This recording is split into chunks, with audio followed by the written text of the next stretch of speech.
How a steward affects an event, I've never understood.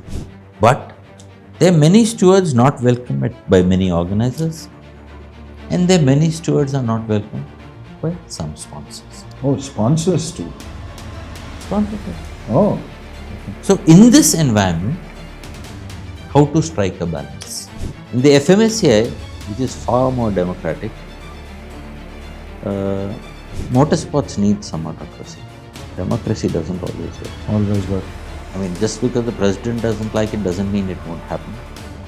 And just because the president likes it doesn't mean that it will happen. For success, I think we basically as Indians need an autocratic leader.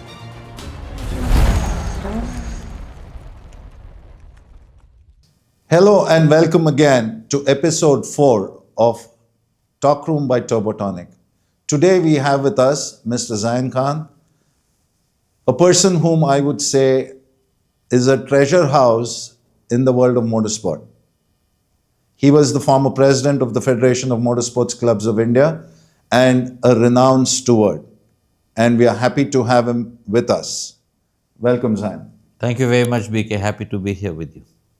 So, before I move into the motorsport part of the entire episode, yesterday you took us on a walk around road number 1, Banjara Hills. Yeah. I would like you to share your childhood and what this place means to you, Zayn. So BK, mine come from a family that is one of the original families of Banjara Hills. Somewhere some wise old man has bought huge tracts of property and given it to his 3 sisters and 1 brother. And my maternal grandmother is the youngest of those siblings. So we grew up on this huge expanse of land here where we sit, and it was completely barren. From Masap Tank on one side to Panjagutta on the other side. Within that lies Banjara Hills. You'd barely see 1 car at night, and I'm talking up to 1969 when we moved here. Till then, I was brought up in the hills, but my grandparents had already built their house and moved in here. At 7:30, we weren't allowed to go out. There was stray leopard that would come in to drink water from what we call the house, the pond that was used for the construction of the premises. Total darkness. Beautiful. You looked out, you saw Tang Bund in the distance. Yes. Down on that side. Oh, it was a pleasure living here. But there's a price of development, BK. So yes, Banjara Hills has changed today. The house is now where we sit, is on a highway. It's part of the inner ring road. Yeah. And the traffic and pollution is immense. It's been beautiful living in this area. So when was this whole thing? I mean, when did the family buy it, or when did the family get it? I think, I'm not good, but somewhere in, this house was built somewhere in early 50s. Not my house, the big white house as we called it when my grandmother lived. And a couple of years later, where GVK1 Mall is, her elder sister built her house. These are early 50 houses, BK. Neither of them unfortunately remain. I lived in my granny's house, beautiful art deco style, beautiful houses. And you said there was a total of about 39 acres, is that right? So BK, what I'm trying to say was there was 39 continuous acres that were given to the 3 sisters, so each sister got 13 acres each. Wow. And then the brother's property is closer to where Sakshi TV is today. His property, why that wasn't continuous, I don't know. I never asked, I never got to know. So from there to motorsport, how did it all start? That's a journey that takes me back very long. I had nothing to do with motorsport. I had only heard stories of motorsport from a friend of mine called P.S. Kumar, who was very into, BK, you may have participated in rallies called the Mysore Safari. Yeah. Karnataka. I know about them, yeah. I don't think since when I came to motorsport, the Mysore Safari ever ran. I don't I think think the so. last time it ran was in 83, if I'm not Well, I mistaken. had just come to the sport. In 1982, Vinay Asar walked up to me and said, see, Shaukat Khan, do you remember the Yeah, legendary of course. Shaukat Khan, is running a New Year's rally on the 2nd of January. And obviously, there are no marshals because of the date. So, will you and your friend come and marshal with me? Wow.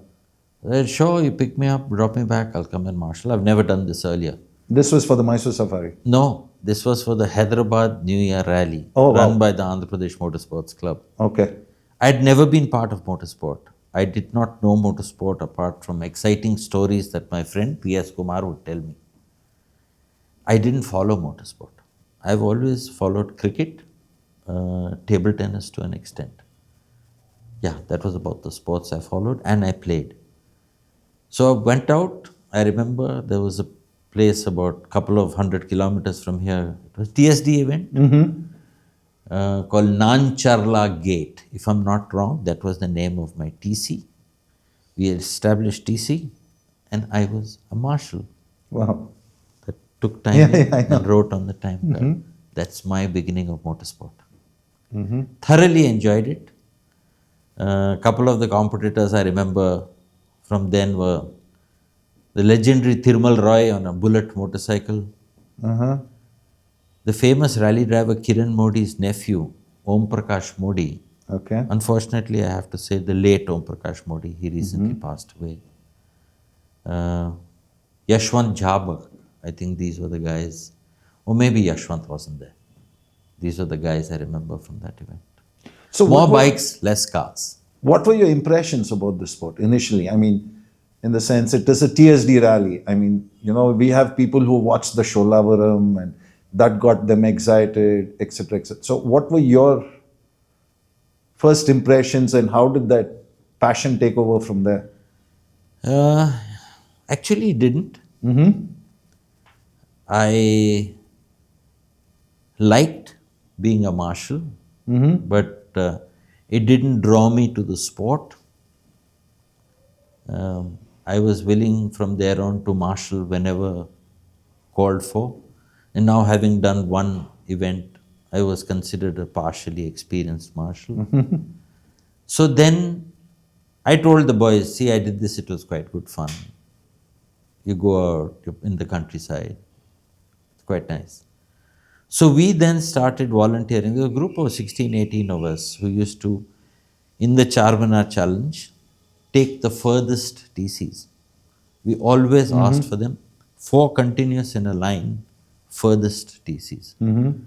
So we used to marshal in an area called Diglur in Karnataka, I think, or Maharashtra, I cannot remember. Okay. The Charminar used to run there. In Srisalam at the dam side. Sri Salem. Okay. Great stories coming out of there because that was Naxal's prone area and forested. And we used to take those 4 continuous controls and that was our interest in marshalling and this. The sport didn't excite us except at night. Yes. Looking at those Fiats and ambassadors, this is long before the Marutis and the Gypsies. And the way they'd focus those lights, you'd see this ball of fire. Yeah. And the closer it came to you, those lights would open up. It would become 2, then 4, then 6, then 8. So very exciting, but it was a party for us. We used to go out, picnic one night and come back. And we were paid something out of pocket. We always spent more than was paid for us. So that actually, again, we did it out of our interest and we were enjoying the experience of going out. Marshalling isn't very exciting, right? I mean, what is True. it? You get abused a couple of times. Yes. That's about it, but you take it in your spirit. But that's where the club, and in particular, I think Kiran Modi, Ali Bhai, Vinay, recognized that, this guy's a dedicated worker and let's pull him into the club. So I got into the admin side of the club. They made me actually, it's amazing. I was directly voted in as the secretary of the club to Ali Bhai. Wow. Yeah. I was never a committee member and I served very long as secretary below Ali Bhai. With the Andhra Pradesh with the Andhra Motorsports Pradesh Club. Motorsports Club, which unfortunately is more or less defunct today. So that was my forays into the sport. So there was no family history. I mean, a lot of them whom we speak to, they say they have some kind of a connect with motorsport. I have a late uncle, distant uncle, who was very happy when he realized I was in motorsport. He's passed away now, otherwise I would have loved to have called him today and asked him. Who claimed he's tested racing cars in Britain or he raced in Britain. At what level and which cars, I have no idea. Otherwise, no motorsport background whatsoever. Did you participate going later on in any rallies or any form of sport? Yeah, so once I was in the admin stride of the APMSC, slowly the bug bites you. Yeah. You think if they can do it, I can do it. And I went on. Very little BK, and I can tell you that was more in the 90s that I participated in a hill climb. I participated in autocross, Okay. borrowed car both times. I participated in a Seat blind rally where I learned what a protest means, which funnily we teach today. I never knew what a protest meant. And I then gave up. I realized one, it was a very expensive sport even at that level. And two, I was not talented enough a driver. That's And- being honest. Yeah, no, I was. And I did not have the courage to be a navigator. Very frankly, later what happened was Kiran Modi and Vinay had a very successful rally team and they asked me to join them in service. So I used to run with Dr. Venkat Rao, the service team for them, and those were lovely events, 2,000, 2,500 kilometers, 3 Yeah. days, you're just driving aimlessly through the highways of India. Yeah. So at one stage, Kiran Bhai was short of a navigator and he said, Zayn, why don't you navigate for me? Quite frankly, I don't have the courage to sit with such a quick driver in a car. I think I would have panicked and thrown away the notes. So no, that is it. And then much later, BK, what's interesting is that we used to run a championship, TSD championship in Hyderabad, which later, Federation doesn't allow you to do such things anymore, right? You can't run a championship without taking a title. Correct. But we used to run one in Hyderabad.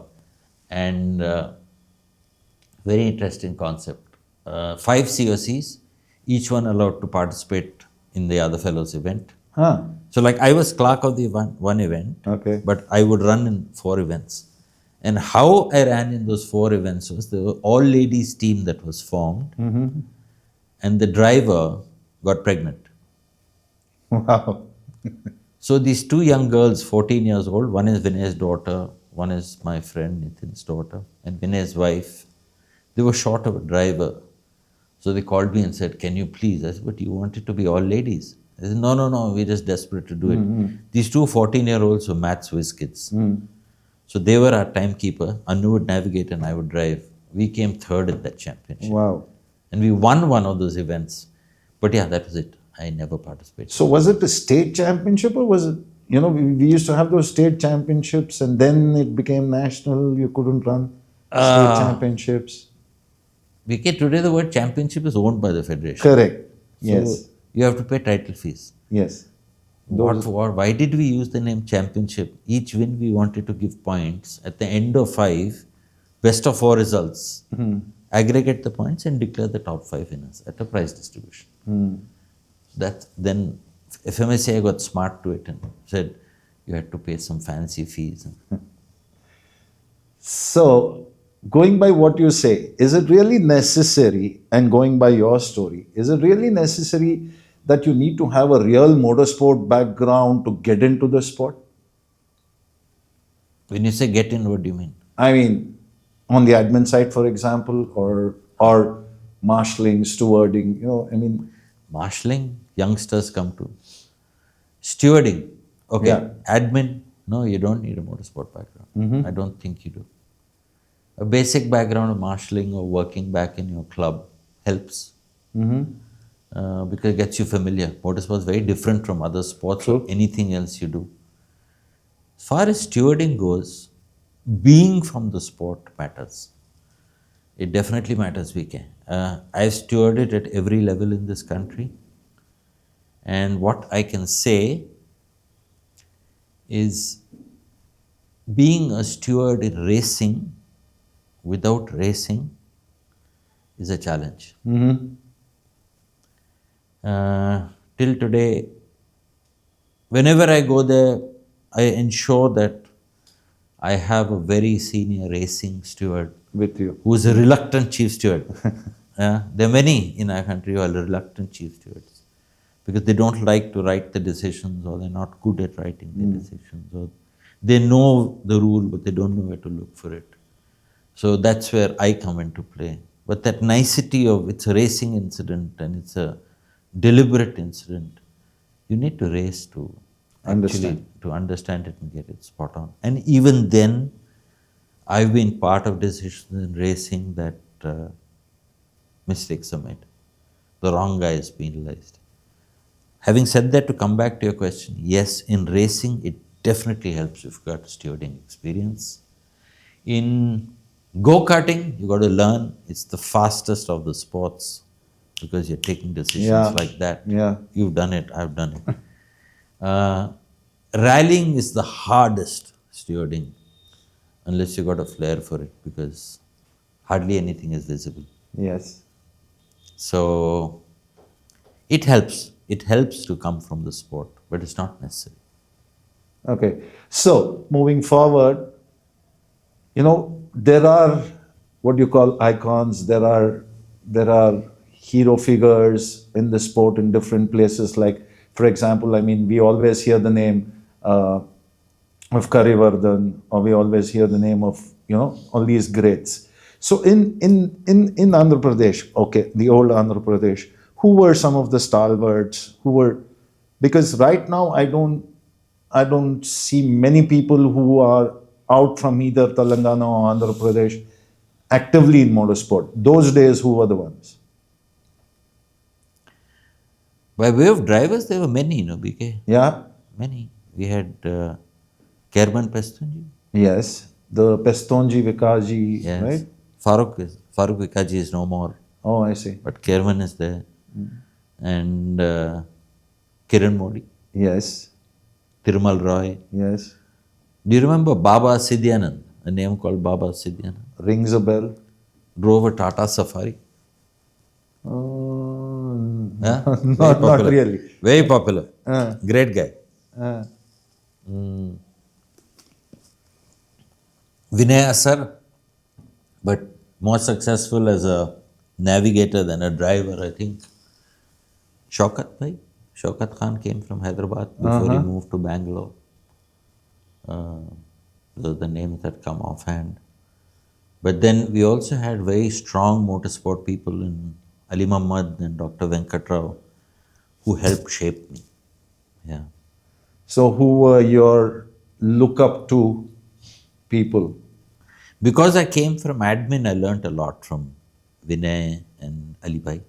I learnt a lot from them. But that was in my formative years.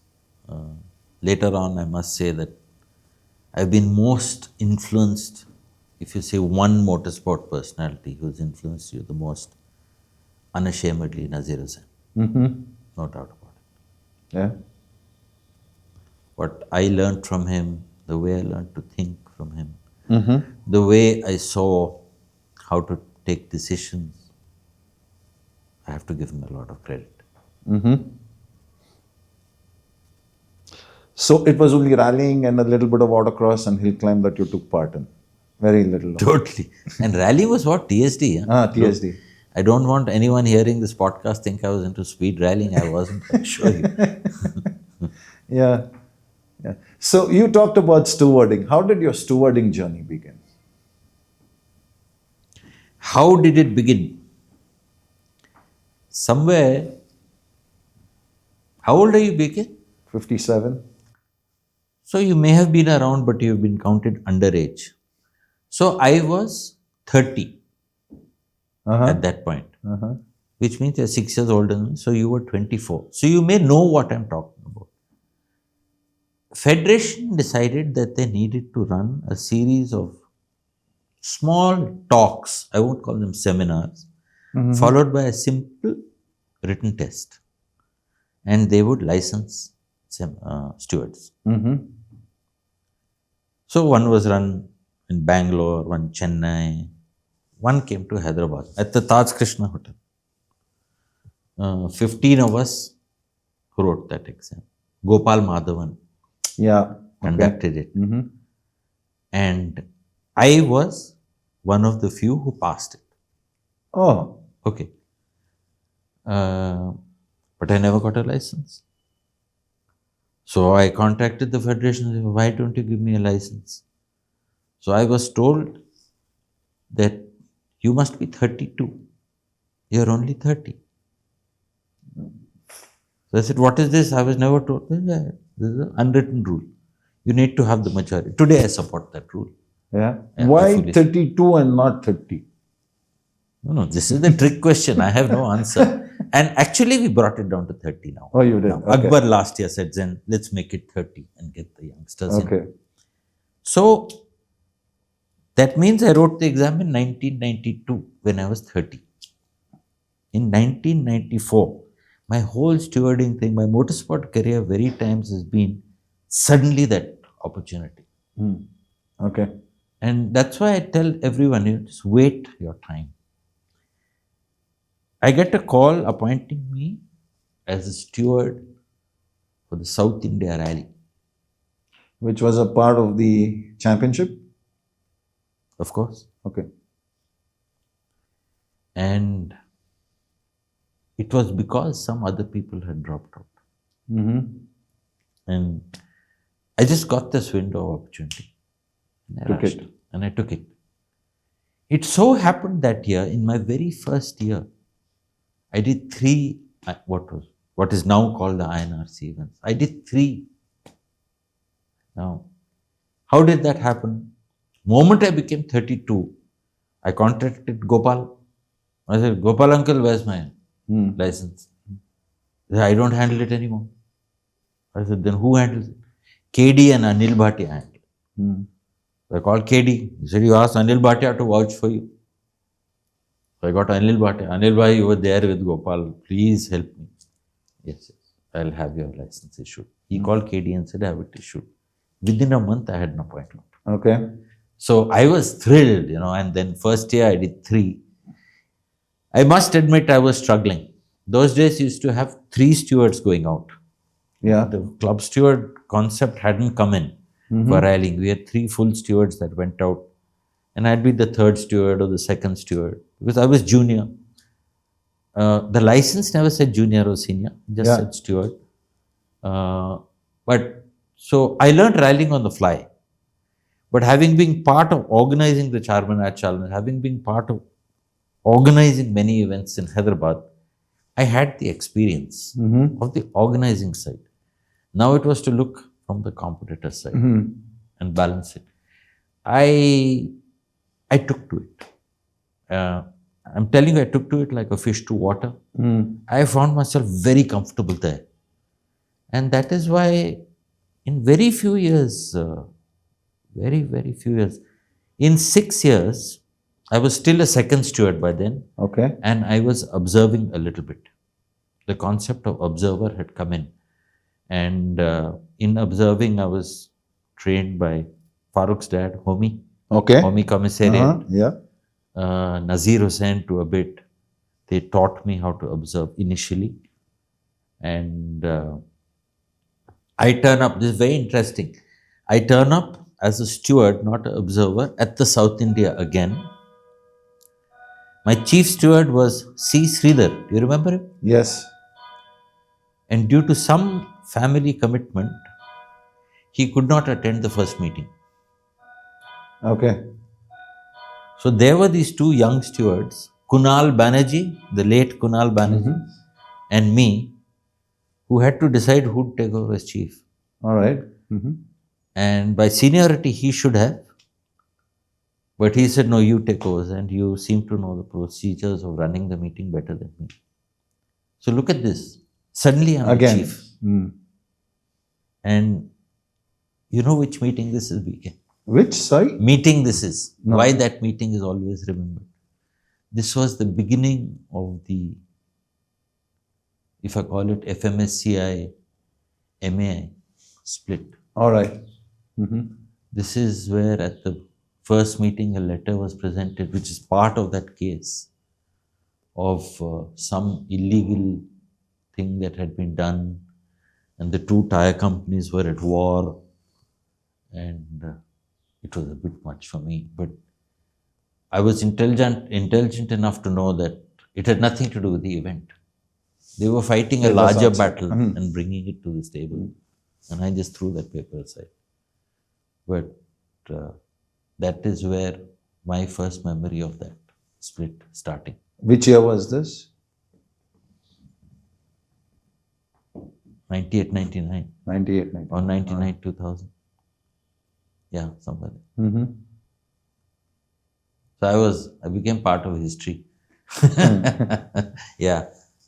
And then from there on, I started getting a lot of chief steward appointments in different disciplines, not necessarily in rallying.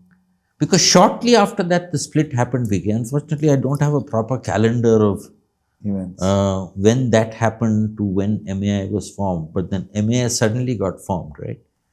And I didn't even know the difference between, why it formed, what was happening. I really didn't know. Was it just nomenclature?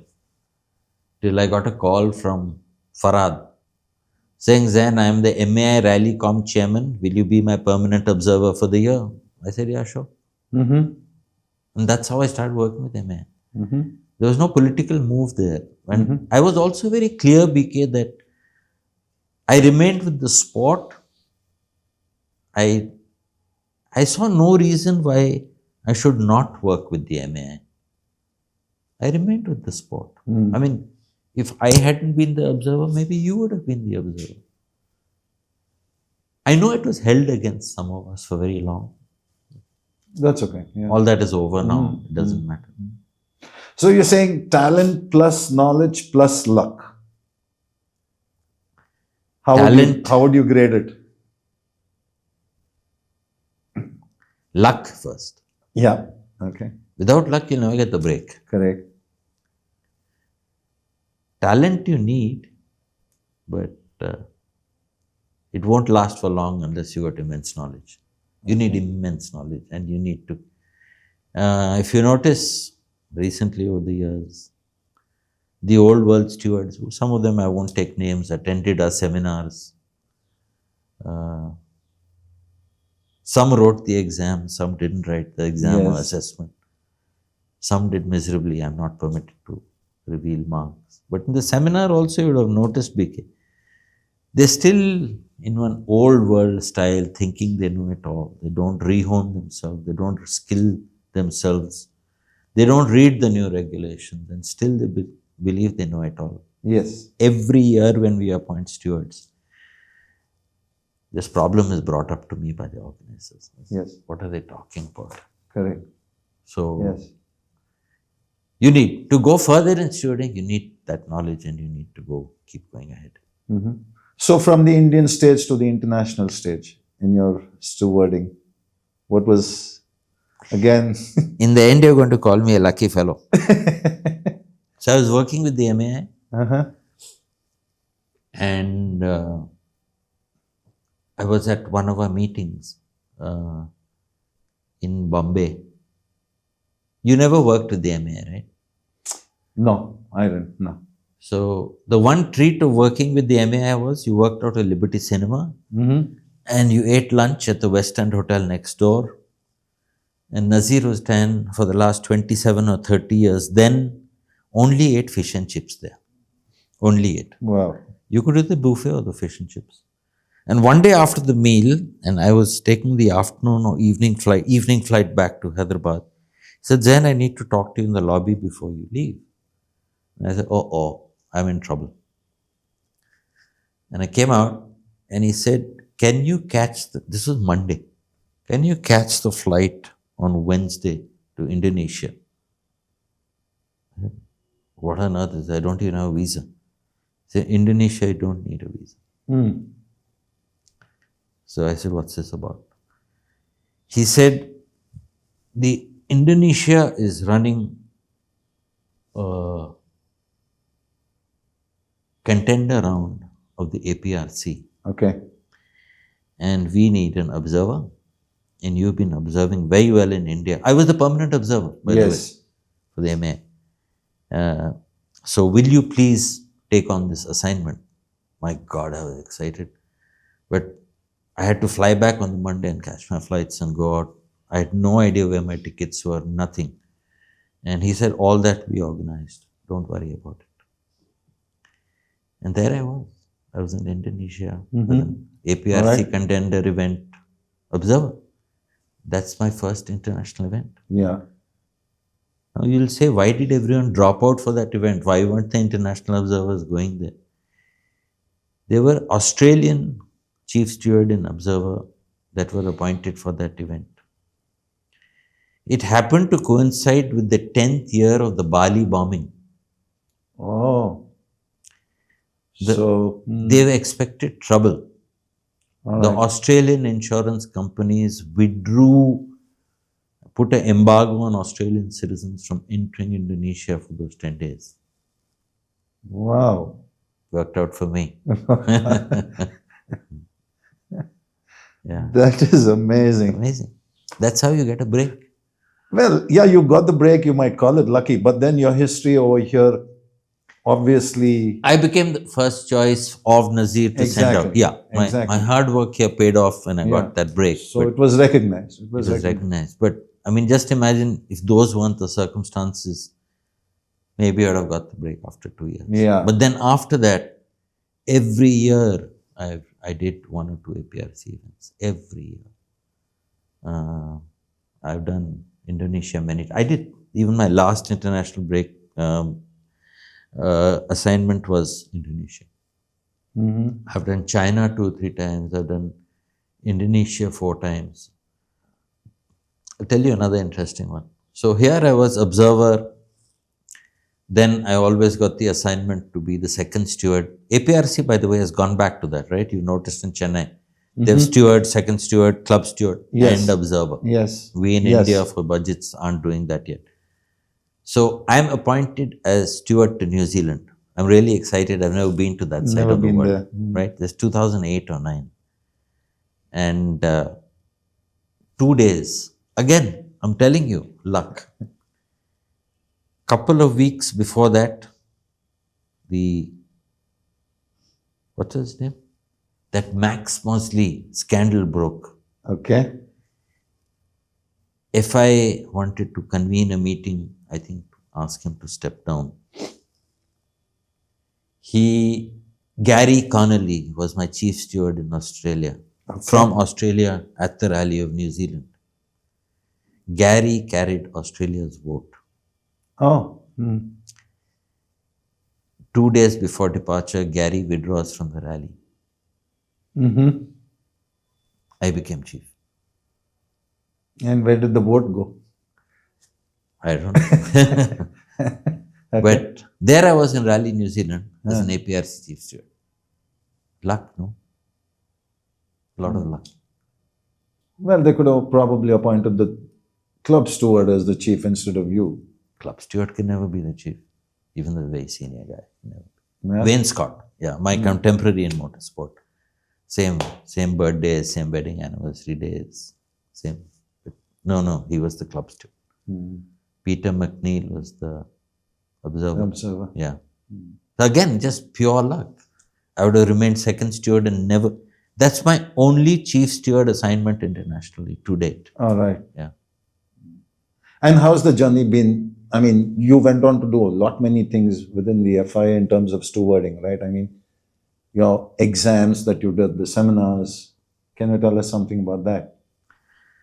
That's a journey that began in 2017 or 18 BK, where FI recognized, actually, they inspired me to do what we did last year, and we'll talk more about that later. Yeah. But they recognized that stewards had become an aging population, which is our problem here, Which is right? our problem right now. Yeah. And we need to get the best stewards across the world and bring them in and train them 3 days and send them back. The system has a problem. It's the same problem that we had in India as well. I'll come to that later. So I was very fortunate where India selected me to go out and do that first seminar and the second seminar. Very fortunate. The first batch of people who went out were Vicky, me, Shivu, and Farhan. And we were in Geneva. We realized the impact of very intensive training, very, very intensive training. And it's what inspired me that training makes a difference, because I took notes. I was very clear that after attending that training, the opportunities for us from India are going to be very few, BK. Okay. And it will remain like that for a long time. I realized that it was better to learn how to train than rather get trained. Get trained. All right. So I am the only one of that bunch. And I kept telling Vicky, try and take it from this angle and take it back to India. So if you remember once, somewhere where in 2008 or 9, I ran one training seminar in Chennai Bangalore? for 2 days. You ran one in Bangalore, which I attended. No, I remember. the Bangalore one I ran a little later, where Rajan and I toured the whole country running these seminars. All right. So we did Bangalore, we did Chennai, and I did Delhi. But this was where I ran just 1 2-day seminar for the handpicked stewards of the FMSC. I had no choice in selecting the audience. Okay. Because they were rusty, right? They just got back to power after 7 days. So I ran a 2-day seminar. So after attending this seminar, I realized the importance of this training, continuous training. And then unfortunately, these seminars became too expensive to conduct. I'm talking internationally. Because they paid for 2 nights room stay and I airfared up and down, BK. Yeah, in business class, I think, right? No, not me at least. Vicky must have upgraded. No. So, I mean, 275, 300 people. I mean, think of the cost. Yeah. The whole Intercontinental would be full. Then they started running them online, which was great. But I found it not as effective. And anyway, after 4 years, I didn't do that again. I wrote those. After the seminar, after 1 month, they'd always have a written assessment. Yeah. Which was 2 parts, written, and one was objective, and one was a case study. Case studies, yes. Solving the case study wasn't the only thing, it was the entire presentation of that case study. So, if you realize, I tried to adopt that when we did it in India last. Yes. So, I did it, but the issue again, what happened, BK, is that passing that exam didn't assure you of a license. And the license didn't assure you of an appointment. In fact, it's just 2025 that the FIA now has a dedicated person overlooking this called Matteo Perini. I know because I'm on the international VOC. And this is his job, to streamline this process. So finally there's some headway being made. Yeah, you see, today I'm just saying, who heads rallying in Asia Pacific? Vicky. Yes. So if Vicky says, Rally Australia Chief Steward, BK. Let's not question BK's credentials, okay? Okay. So you will be appointed, he with FIA will appoint you as the Chief Steward. Moment you get appointed as Chief Steward, you'll get your license. Oh. Then, what was the point of that training? Yes. You haven't even attended the training. I have attended the training, but because I didn't get an appointment, and I'm not talking only of India, from New Zealand, I never got an appointment. I never got the license. Yeah. So in the VOC, I used to fight this, saying, Yeah. what is this? Once you pass me, give me a license. Mm. Once you give me a license, allow me to be appointed. Correct. There were other issues. Each license comes with a very heavy insurance price. From the day you take off to the day you land, you're insured for some absurd amount of money, medical and life. All right. Each person cost the FIA some hundreds of euros. Wow. So they don't want to issue it to 300 people because 300 people won't get appointments. Yes. So we got into that loop. Matthew is trying very hard to change it. I don't see the change even in 2026 because appointment should happen for the year by another 1 month max. I don't see it changing. So the stewards are appointed for the entire year is what you're saying, is it? So you don't know. The process is F1 and WRC. Yeah, all that they I have their understand. permanent But I'm stewardship. talking about APRC, this region. Actually, it doesn't. In a way, it does. In a way, it doesn't. And the way it does is, now in January, you'll get a sheet. I don't. I'm no more an international steward. So you'll get a sheet of paper with each weekend marked. Okay? You tick off the weekend that you're willing to. You can put all 52 if you want. Okay. Okay? All right. Accordingly, They will look at appointing you during that weekend that you say are free. Does it percolate till the APRC? No, it doesn't. No. APRC, at the moment, like Vicky will say, okay, so and so and so and so. He's got a working group. They decide and they appoint. And FI will just accept. Okay. Right. So from stewarding, let's move into the admin part, the getting into the national body. You said you worked with the MAI, right? How did that happen? I mean, getting into a national federation or getting into the national bit. BK, I was part of council in the 90s also, federation. Okay. So how did you get there? How did I get there? Those days, councillor and what? Alternate councillor. councillors. Councillor is busy, alternate councillor is busy. It won't be me and Dr. Venkatrao come to the FMSA, fought an election, won and gone back. Kiran and Vinay were the councillor, alternate councillors. So, those days, company law didn't, anything was workable. Yeah.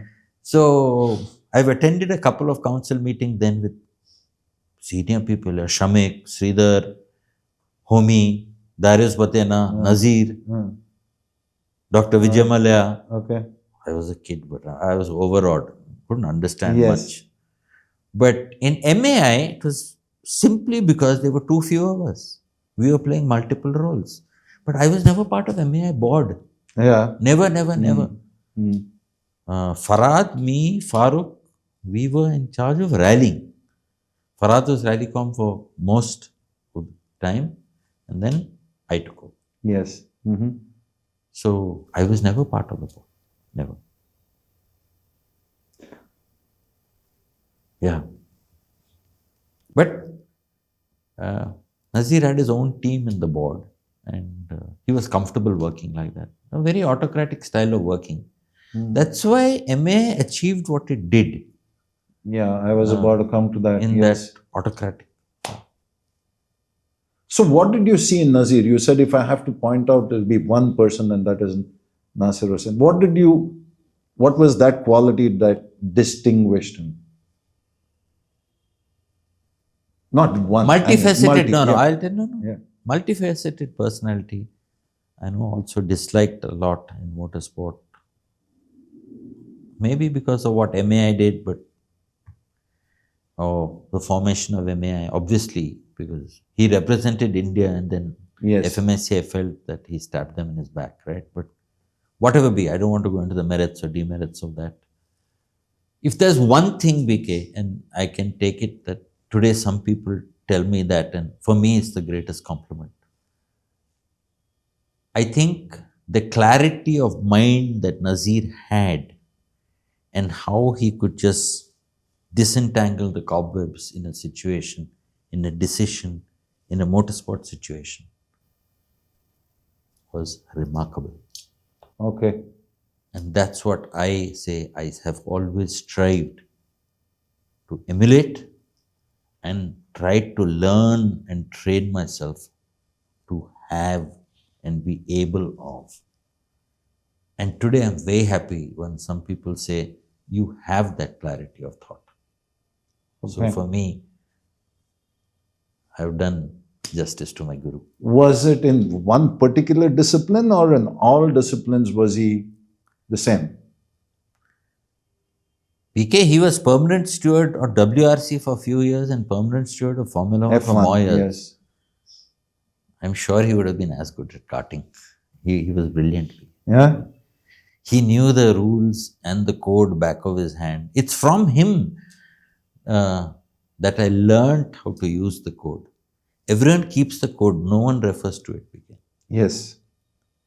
That's why also when we train and you go out in the seminars, many often you hear me say, read the code, read the code.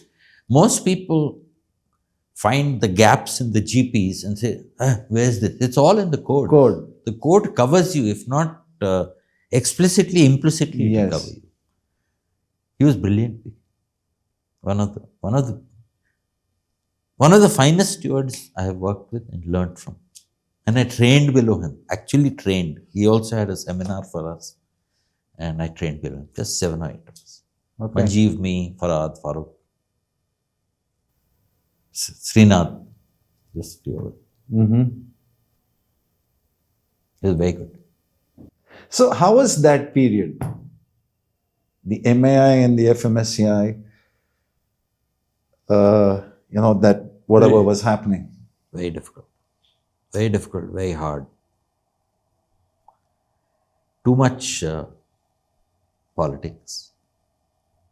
Too much hatred. Caused a lot of distrust. Within the sport, in the MA, we were happy, BK. Here was a young bunch of guys willing to run the sport. Yeah. Wanting to run it to what Nazir believed were the right way to run it. And rallying in particular, we ran very well. Yes. That we started with 7 cars only in the first event, I remember. But slowly people realized that, yeah, fine, they're running it good, they're running it fair, and they're not biased. So the competitors started coming back.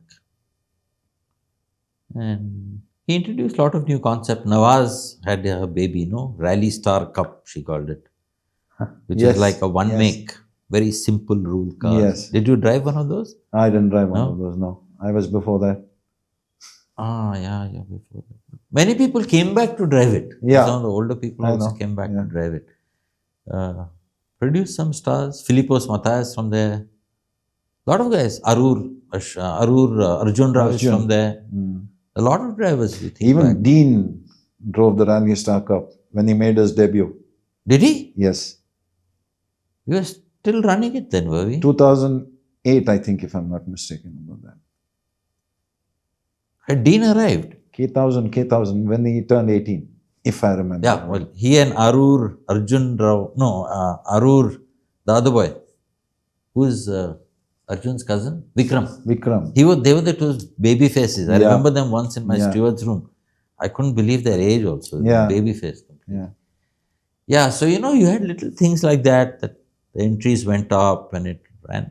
MRF would give them subsidized tires and suspensions would be very cheap, made by Jan and then someone else. And that encouraged, that really made the grids grow. I mean, nothing like today, but it made a difference. I guess they lost the power like they gained the power. It was a courtroom battle at the FIA. As long as Nazir was in favor, he managed to hold on. The day he fell out of favor, he lost the power. Simple as that. You remember one K1000 BK? Yes. Huh? Yes. I came there as the FMSA steward and suddenly it became MAI event again. Or was it the other way around? No. It was FMSCI, then it became MAI. Correct. And we had to change the entire... Do you remember that? Where were you? Yeah. I was there. I was driving the Zero car that time. That event. Yeah, that event. I mean, yes.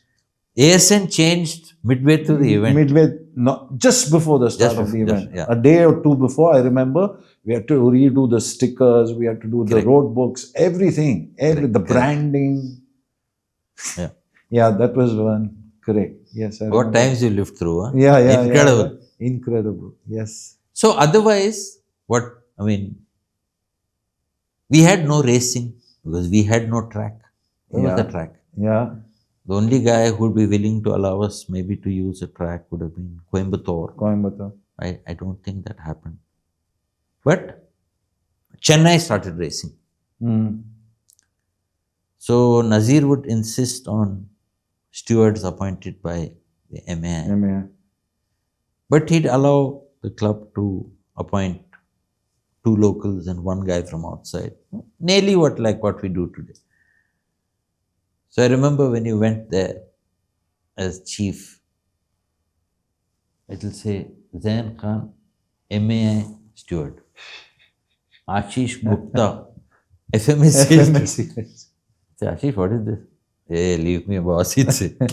But yeah, that's how, that hard. That is how it was. Intense it was. I can understand the passions for the powers that were, but at our level, it didn't matter. That's why the moment MA lost power, I was back stewarding. I didn't have a problem. If someone had a problem with me, then they had a problem. So, at the MAI also, did you have a system of commissions? As I told you, apart from rallying and then go-karting, racing permits were issued, but we didn't have a race commission because only Chennai was organizing races. What other racing was there? And we didn't have two-wheeler powers either, right? At MA, it was only four-wheeler. Yeah, it was only the four-wheelers, yes. So that was outside us. So no, we had a rally commission, and I'm not even sure whether there was a karting commission, but I know. Do you remember Robin who passed away? Yes. Robin headed karting. Okay. Did he have a commission? I don't know. So you've been a part of a lot of commissions within the FMSCI. Tell us about the functioning. I mean, what's the need and what's good, what can be done? PK since 1992 to the current year, apart from the year when I was president, which is 15-16, I was continuously on the rally commission. Yeah. Through the MA years as well. Correct. Where I was president of the rally commission. I remember that, also. Yes.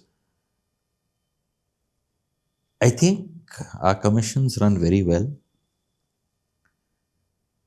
What they need to be doing for the commissions is, I think the federation needs to empower them a little more. If you have a very strong Rallycom chairman, he can, mind you, the commissions are very sporting, right? Yes. They're non-political. Yeah. Right? You're doing everything for the sport. You may be pulling in different directions for some team's benefit or some tuner's benefit or some sponsor's benefit. But by and large, you'll come to a correct, good decision. By and large. Very rarely can I tell you that a decision was made that is totally biased. There is an instant I fought for it at the next rally commission. I had it overturned. Because I could prove what had gone wrong. And people said, sorry, we mistook this completely. If you empower your commission further, like I'll give an example today. You got a very strong rally commission head in Vicky. Yes. I think he needs to just take any, like we write the GPs for the year, right? Or you write the supplementary regulation drafts, and this whole booklet goes to the federation for ratification. I think it should. Formality of ratification. Not where now at the council you're opening up a rule to look at it. I believe the council, you've empowered a group of people Yes. who you consider to be masters of it. Yes. Leave it then. Just ratify it. Because, I mean, I'm sure they must ratify the rules, but Yes. I don't think they should go further than that. Otherwise, I think our commissions run very well. Do you think this ratification issue is coming up only in premier championships, like racing and rallying? I haven't seen that much in the autocross discipline. You're 100% correct. And the reason is because the stakes are there. You get a couple of big teams into your autocross championship, even that problem will happen. I don't know, it's a little unfair to say. Because when I was the president, I tried my best to keep away from it. And I tried to keep my council away from it. And people would say, what about this rule? What about that rule? I'd say, look, the guys who did it think they know what they did. So Yeah, let's go with it. you've given it to them because you trust them. So, but if you open that, it's a Pandora's box. Yeah, but you're absolutely right. It's racing four-wheeler and rallying four-wheeler. I don't think they look at anything else. Do they? I don't remember. I mean, everything will come to them. But just ratify it. I think two-wheeler racing, two-wheeler rallying also might be having a little bit, and racing. I'm not sure. I mean, yeah. My memory of Maybe very little 15. compared to four-wheeler racing and rallying. it's only, that are scrutinized and then I don't know whether they modify it or they send them back to be modified. I don't know what happened. Yeah, so now your current role is the VNO chairman at the FMSCI. Love it. I was very reluctant to take it over when Akbar called me. I was very, very reluctant. And I've been fortunate that, I don't know, I'm now what, in my fifth year? Fifth year, is it? Haven't I done 4 with Akbar? I've just done 2. There was a break, I guess, in the middle. Who was there before me? No, Akbar's first term, you were the No, not first term. His second and third term. second and third term. Okay. Right? And I've been around now, and I've been similarly with the FIA VOC for the similar amount of time. Oh. And in a way, it's fortunate because I pick up from there and bring it to India. And I must say, from experience in India, I've been able to contribute there. Yeah? Yeah. What about the other way around? From FIA to... BK, you and I ran those Yes, seminars we so did. successfully, We but I'll did. talk about that later. So, what I love about the VOC, it's present, I mean, it's working for the last couple of years, is that we have managed to, I won't say cut out totally BK. I'd be lying if I say that. But we're a very small community Yes. in which appointments of stewards is amongst that community, by and large. You got sponsors, you got organizing clubs, and you got the stewards. Amongst this, you need to find an acceptable candidate. Unfortunately, that's what it is. How a steward affects an event, I've never understood. I've really never understood. But there are many stewards not welcome by many organizers, and there are many stewards are not welcome by some sponsors. Oh, sponsors too. Sponsors also. Oh, okay. So in this environment, how to strike a balance? If you actually believe that a VOC chairman, the person who nominates the steward, I don't directly nominate. I would have never called you unless I'm desperate. You would get a call from Naren. Yes. But those names come from me for events which are above open status. Yes. I suggest the names. I try to balance that what I call my more senior, more experienced, more knowledgeable and more capable stewards based on varied parameters go to more events. Because there's something in the end which I said I'll read out to you, which Yeah. I'll tell you why I'm very passionate about it. Get more events, do more critical events. For me, is very important. And better today is also not only experience. I have some people who were around and from the assessments scored extremely well, who we have to encourage now. Mind you, I'll come back to the question that I raised earlier, which is a problem. We have an aging population of stewards. Yes. And if you look down, you'll find everyone who is above 50 years. And then there's a big gap. Now, we got to be able to get these younger guys now the minimum age is 30, up to speed very fast, because we are going to get burnt out in 5 to 10 years. Yes. Right? Yes. So, now I was talking about the problems of appointment. It is very good to have a VOC that appoints independently without any interference from the secretariat or the council, and just independently appoint stewards. So you'll get stewards without bias, without favoritism, any such accusation.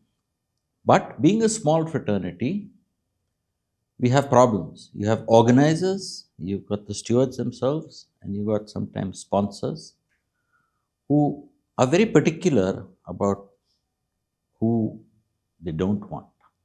All right. This is reality. You have to live with reality, BK. Okay. Right? So if you want me to say that since you took over, every appointment that you have made has been 100% independent, it'll be a lie. Wow. I have to work with the organizers. I have to work sometimes with the sponsors. I have to work sometimes with the stewards. Because the last thing you want in your life is to land up at an event where you're not welcome. Yes. I cannot have I my agree. steward take that. I take it positively, but I know it will always be considered a little negative that at BK's events, you only send these people. No, it's not that I only send these people. Many people will go to BK's events, but those people should be mutually acceptable by everyone. Everyone. BK, I'm quite sure it was you. I didn't know you very well. Years ago, you were the promoter of some, The National Autocross Championship. I don't know what you promote. Yes. There was another promoter of another championship. For his championship, I appointed you as a steward. I was young during those days when I did it. I called you and said, can you please withdraw? Yes, I remember. That promoter felt that you as a promoter would take away his sponsors. Wow. This is news to me. Yeah, news. Coming after 14 years. 14 years. But why would I want to put you into that situation? True. And why would I put him into a situation where now he's suspicious of you? So I asked you to withdraw and I sent someone else. This always happens, BK. If you go to an organizer, there are some organizers, for whatever personality differences, how a steward will affect that event because of two people's personality, I've never understood. And if it is, then the steward is doing a bad job. But no, people don't want certain people around at their events. It's the reality of life. They learn to live with it and move on. And that's what I've done. So I call many organizers. I know the organizers where problems can happen. I call many sponsors. I call many stewards. You'll be amazed. There'll be some stewards who don't want to go to certain events. Yes. You shared that with So me. what yes. is the point of just blindly appointing and sending? I mean, it's idealistic. It's utopian. I would love to be in that position. It's not possible. So is that the reason why, this rotation system that is there in the FMSCI for stewards, is that the reason why all of them are not being given their due? It is idealism. Uh, We hope to be able to do it. Today, including my bronze stewards, in fact, after last year, culling that list a little bit, I still have about 375 stewards, of which about 75 would be what we call bronze, if you remember our grading yes, system, yes. which is either people who scored poorly in the exam, newcomers, or the existing apprentice stewards who remained at the same rank and could not upgrade themselves. As the VOC, we only appoint stewards above open events. Yes. Till open events, the secretariat appoints them and sometimes work with the commission. In what I said earlier, BK, I must say, sometimes I have to work with the commission Yes. heads as well. Yes. They have certain demands and requests, which are reasonable. When I say demand and request, not that they're not reasonable. So I work with everyone. How many events do you think in this country run above the status of open? Not many. Not many. Shall I say 100 a year? Okay. On the. I would think. I don't have figures, I'm saying. Yeah. Which means I can appoint 200 stewards. Yes. I don't appoint a club steward. Correct. Today, our observer doubles as the second steward. So, if I'm appointing 200 at what we call the top level of the sport, how do I rotate? I have more than 250 names. Yes. How many people are capable of doing multidiscipline? Believe me, very few. Yes. So while many stewards go home crying to other people that we haven't got an opportunity in a year or in 2 years, it's because I couldn't give them the opportunity. I also work under the limitation. And our present president supports me in this 100%, I have to say, that you're running an event in Bangalore. It's a national TST championship. You're running a round. I know you don't have money, BK. Yeah. How much money do you have? You are scrounging. Yes. It's a national championship, but there's no budget. So can I fly in stewards from Calcutta and Delhi? Not practical, yes. And you keep them in a room, it takes away 25% of your budget of a TST event. Easily. Easily. So now what do? I'll give you Bangalore stewards. Yes. Then they say they're from the same club. They may be from the same club, but are they protecting the club? Are they in conflict? So as far as possible, we try to keep the budget low. Arindam is very supportive of me on this. Some commission heads want stewards. It's an ideal. Who will fund it? Now, I know when I go out, the INRC four-wheelers and the racing championships, both MRF and JK, can afford this. And we send out 2 stewards from outside so that people get breaks working in different atmospheres. But other events can't. Yes. For a long time, karting couldn't. Till Miko realized there was a value of getting these stewards from outside. From outside. They add immense value to your decisions. They add immense value to the long-term repercussions in the sport. But it's not always practical, no, BK. Yes. What can I do? So, there goes your rotation policy. And okay, we were talking about the VOC, and sometimes I get calls from people who say that FIA has advertised for marshal training, or why isn't the FMSCI sending anybody, or do we have to go through FMSCI, or can we apply on our own? What's the process? Even at FIA, there's a confusion. In fact, just last meeting, we were all asked to send in independent reports from our country. Unfortunately, as you know, BK, we don't have a martial licensing system in India. Yes. It has been aspirational. Yes. It is something I have wanted to do, but it is something That will not happen for many reasons. So now let me come, I'll answer your question. Basically, across the world, in most nations, there's a martial licensing system. The advantage being is once you license that marshal, any other ASN knows he was capable of that job. He comes with that goodwill. Whereas we don't license our marshals. But has that stopped our marshals from going out and marshalling?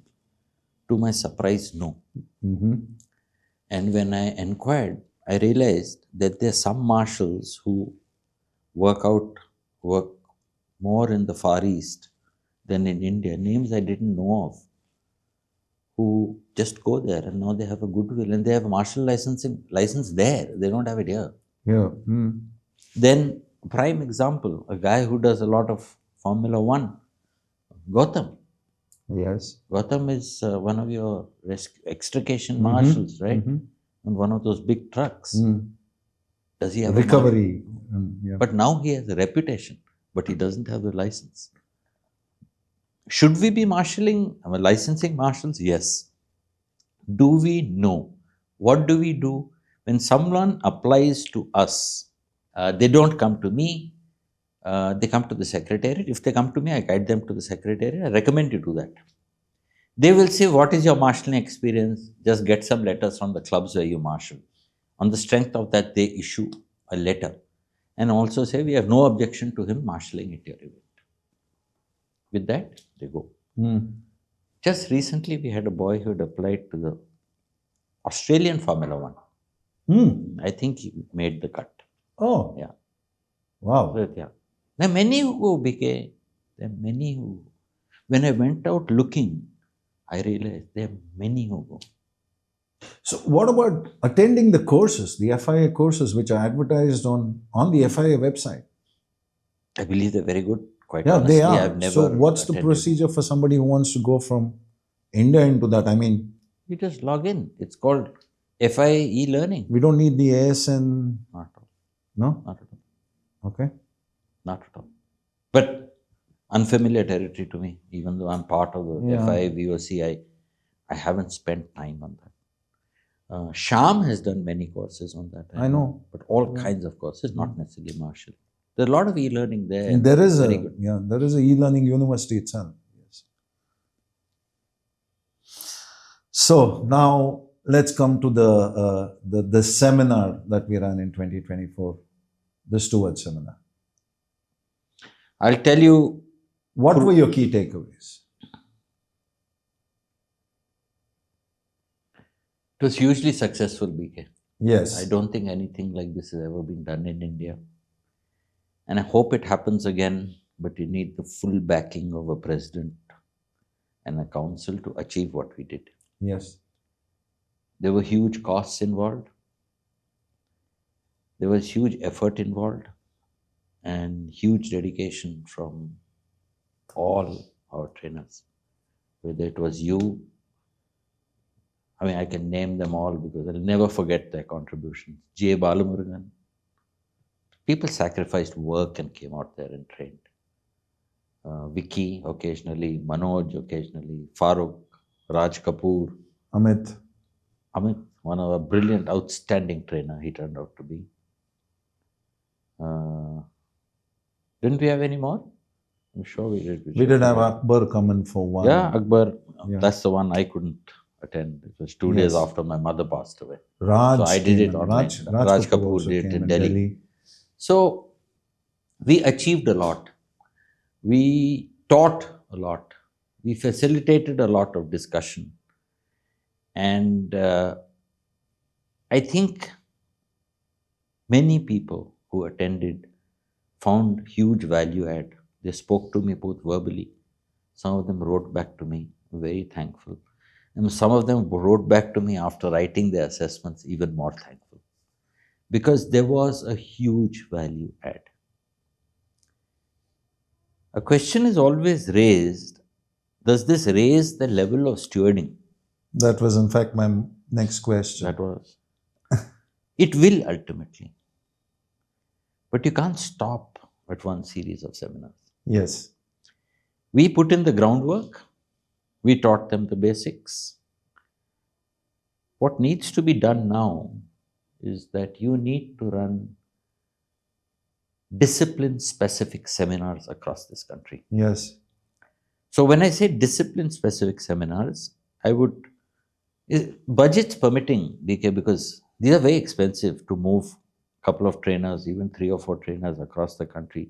You know what it cost us, Yes. right? You just calculate what federation would have spent on you and multiply that by 5 venues. Enormous amount. We were what, 5 trainers per venue, 6 trainers per venue? I mean, On an average, yeah. yes. And we were living in hotels. Yes. Very expensive. So I'd say, okay, let's just consider Calcutta to be the mecca of TSD. TSD is very different discipline. You run a seminar for TSD stewards out of TSD to be taught by the experts over there. Of course, always put in what I'll always remember to be JB's module, where you teach protests and appeals because everyone needs to know about them. You run a karting seminar out of Miko Kartopia or MIK now, Mika, and give them live, hands-on experience of karting in the decision. I went to karting. I've done 3 or 4 of Akbar's events. It's very fast. It is. It's very fast. You got to take decisions on the fly, which I love, which in racing we avoid doing. And then you run a rally-specific seminar. I'd always pick Bangalore because most of your drivers come from there. So once you run discipline-specific seminars, you're going to up the level because people will appreciate your clarifications of the entire rules and regulations and the use of the International Sporting Code.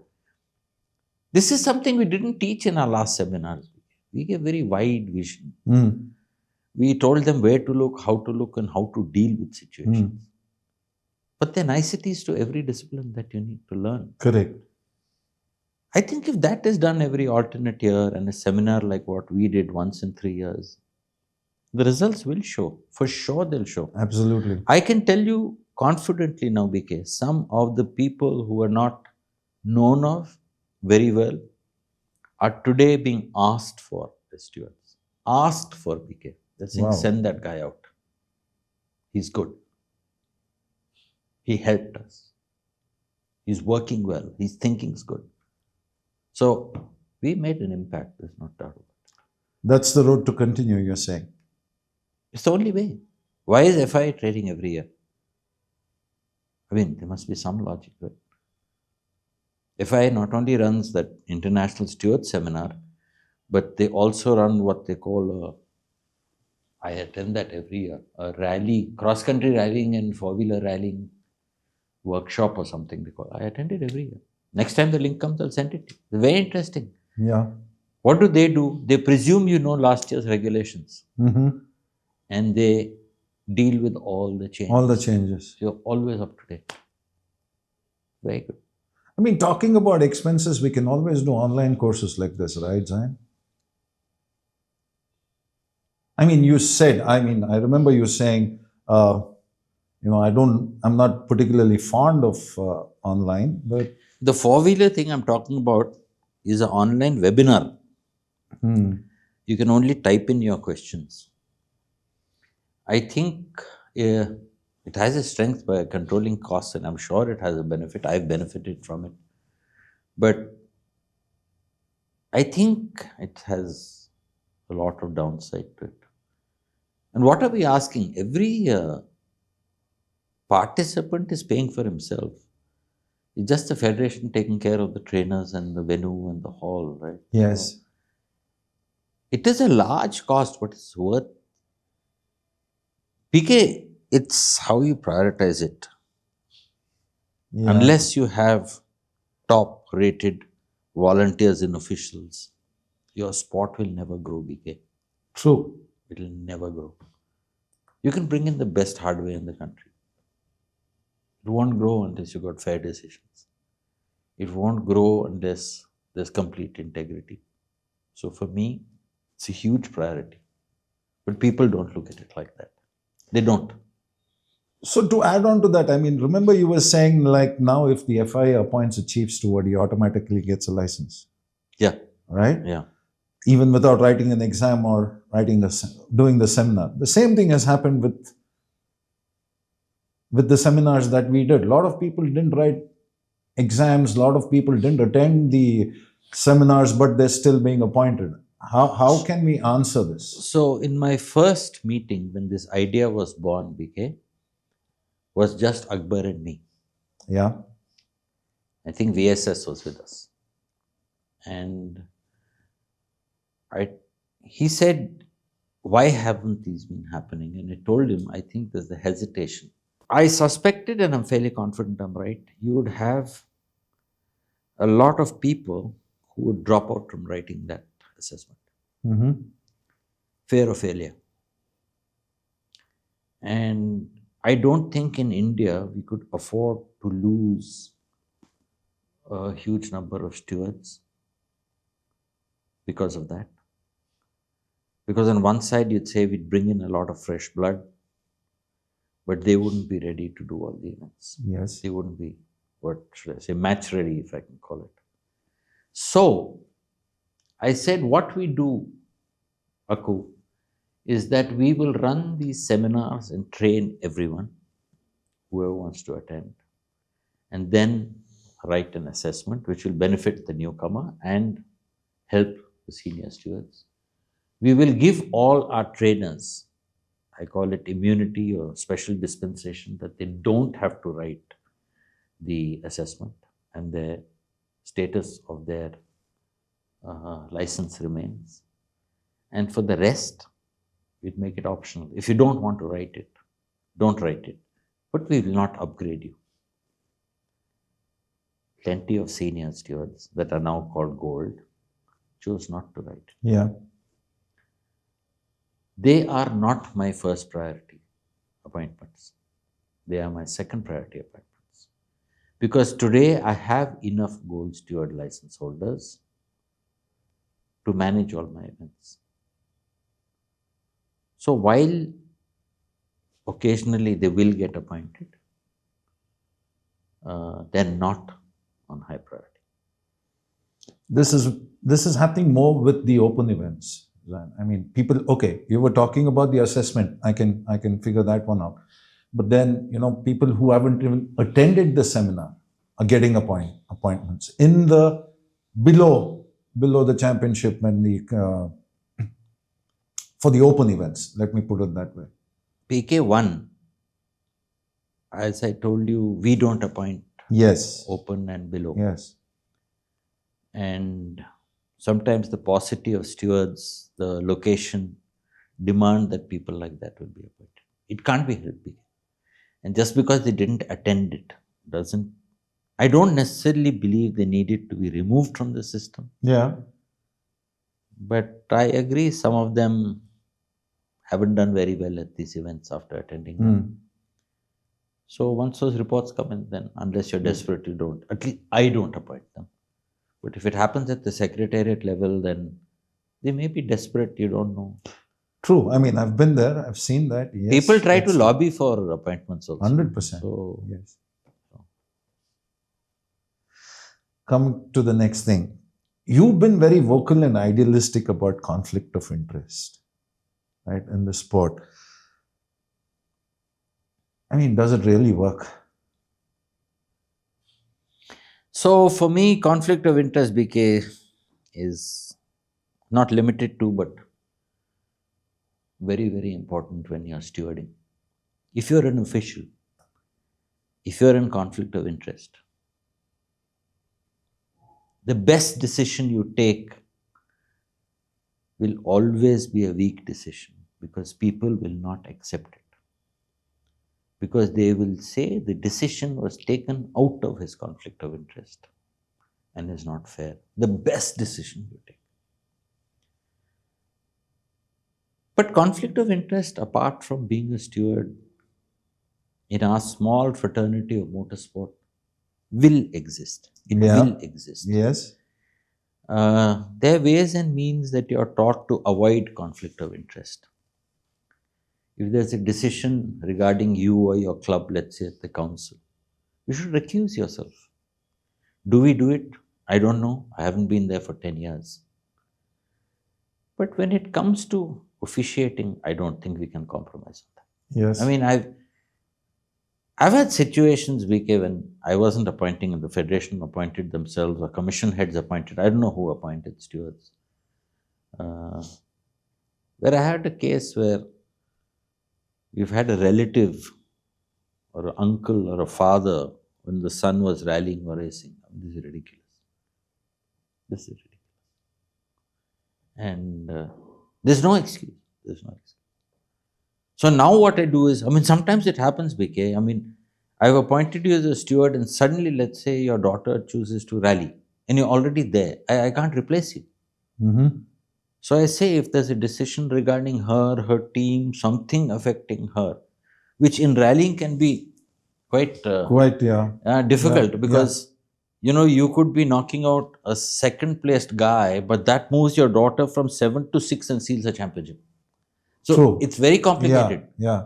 I would request you to step out of the room. I'll call and tell you, BK, I've told the chief, please step out of the room. If it Correct. comes to that. Yeah. It just happened this season at Chennai. I had to ask someone to leave the room for that. But it was known. But on one side we say we have 375 stewards. Sometimes you're grappling for that one Yes. steward in that event. You Yeah. won't get it. Mm. So in that, when we put in that steward, we knew there was conflict. And we still allowed it. What do you do? Yeah, but no, BK, we cannot compromise conflict of interest. You can't.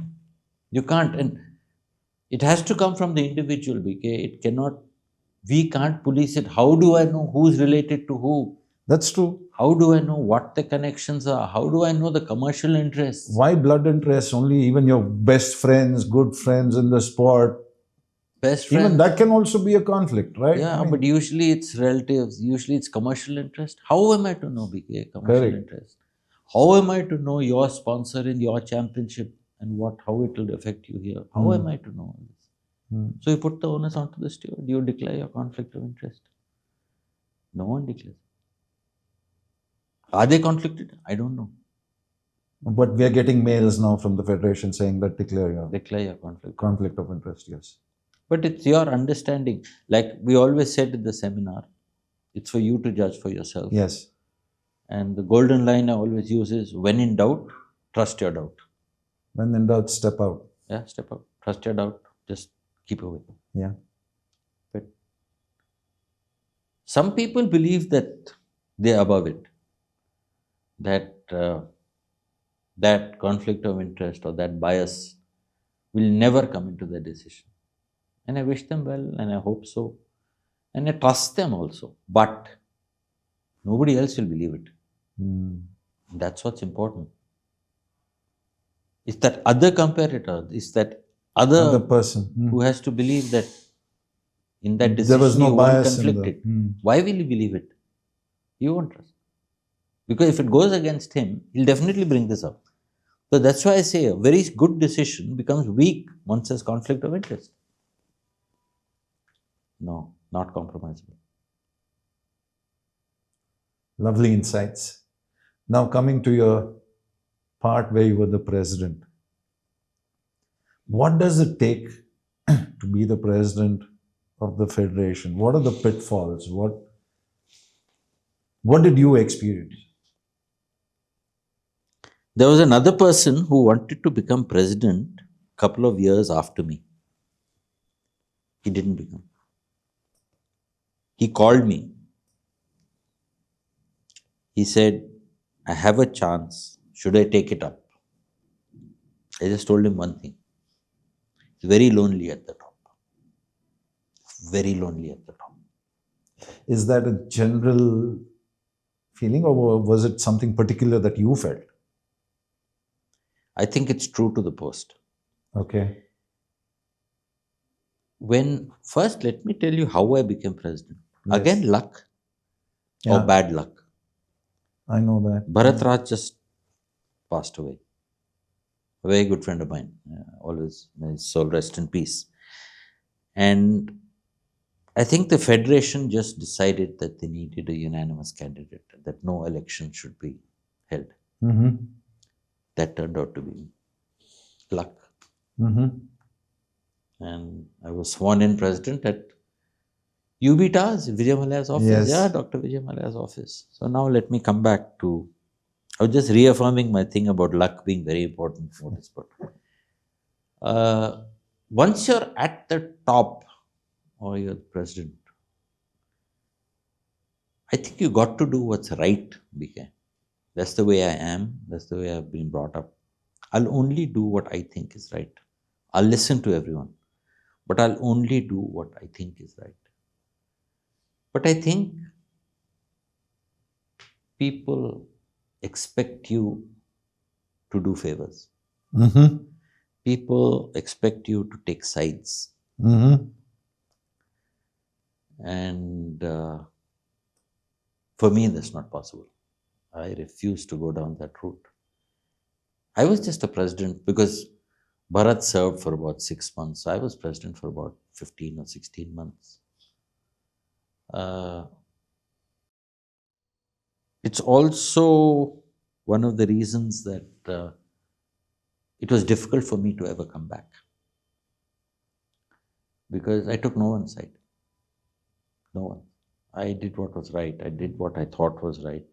I worked very closely with the secretariat. I empowered people who I felt were good for that particular job. But all this is later forgotten, right? Yeah. I'm sure I made my mistakes. I'm sure I did.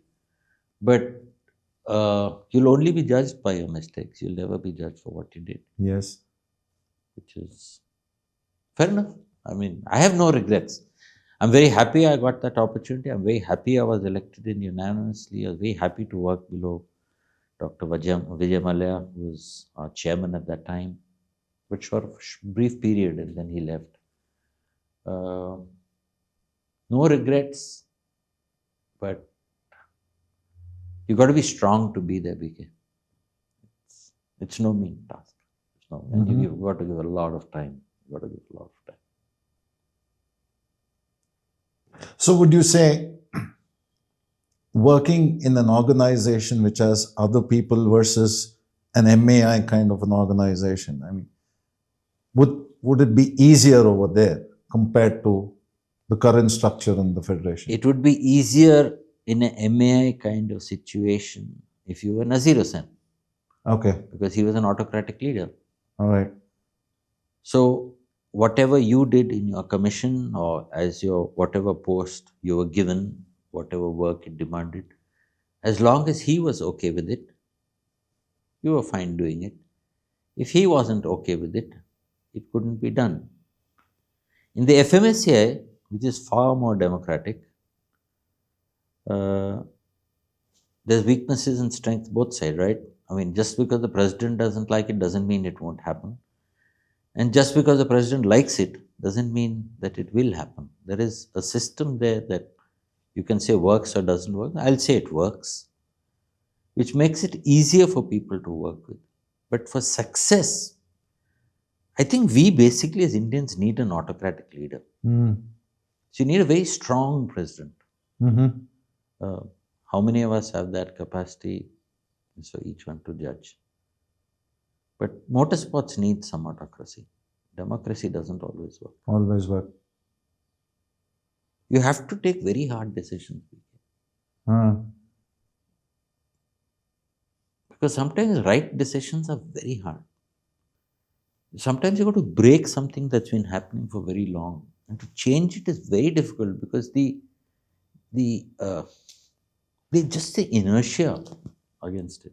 There is.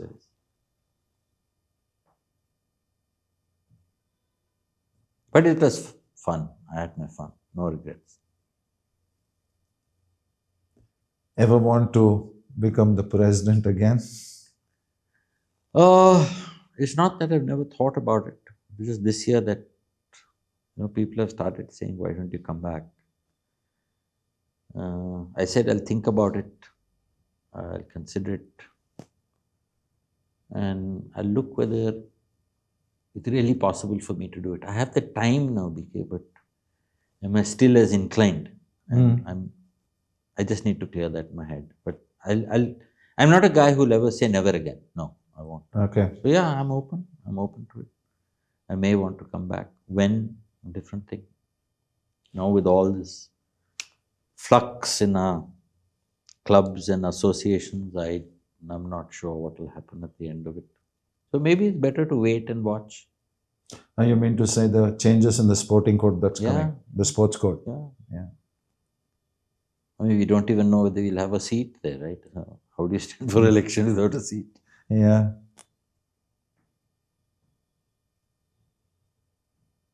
Lovely.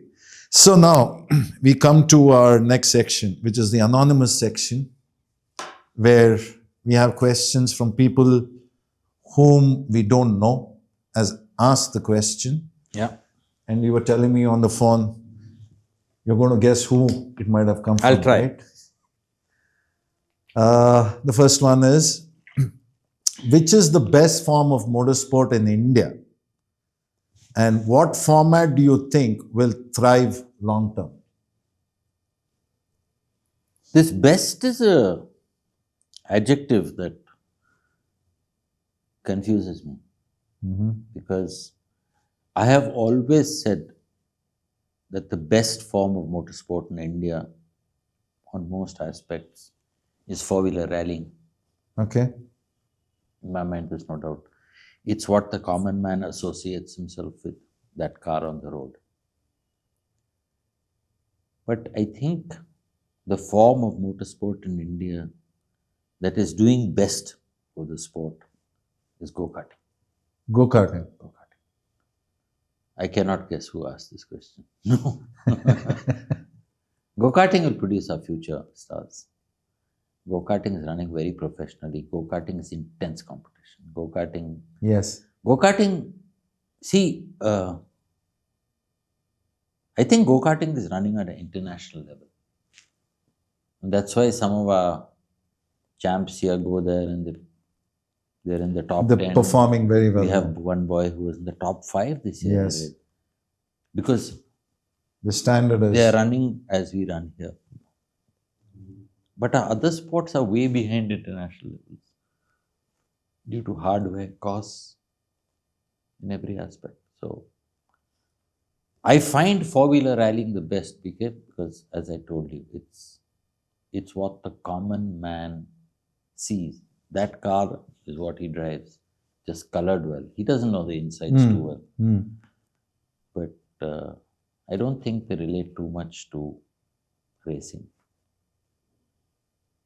So that's my opinion. But I'll always be told you're a rallying guy. Yeah. Cool. We got this question, but I'm not very sure. Maybe you can get a semblance of whatever it is. Safety of co-driver and fraudulent seat belts. I don't know what this question means. Anything that has come across for you in terms of scrutineering or? I never heard of this. I mean, I know safety of seatbelts of co-driver is extremely important. I mean, earlier you had heroic times. We've seen photographs of, I think, Hari driving his yellow Esteem in Midnapur area with Bittu Singh hanging out of the car because he was driving on 3 wheels and he became a hero. Today you'll be disqualified at the next point. Yes. Right? So the safety of the co-driver and not removing seatbelts is essential. I don't know what this question is. Exactly. That's what I thought so too. Maybe the question is incomplete. Yeah. Okay.